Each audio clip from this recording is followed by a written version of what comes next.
अहिले छिटो ढिलो भइसक्यो काम गर्नु अहिले फेरि नानीहरूले पढाउँछ होला हौ। सुन्नु नि दाजु भन् न आज चाहिँ यो घरको काम मै गर्छु ल। पारा आउँछ क्या तँलाई अब अलिअलि त सिकेको छु नि, अब म नि त सिक्नु पर्यो, म नि त मिस्त्री हुनु पर्यो, ए इलेक्ट्रिसियन हुनु पर्यो नि दाजु म पनि नि।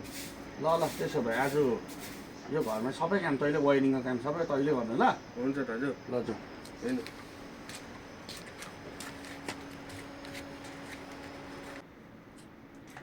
पिलासले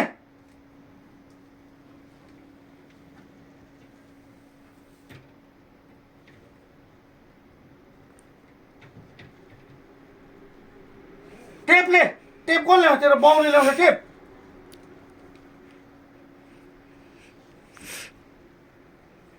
दाजु अन्त अघि तपाईँले त यो घरको काम सबै तँ गर भनेको थियो त अन्त मलाई गर्नु दिनु नि, म नि त सिक्नु पर्यो।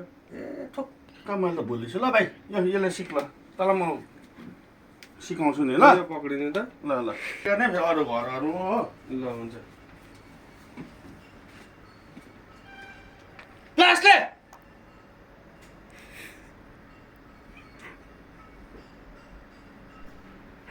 टेप चाहिँ तेरो बाउले ल्याउँछ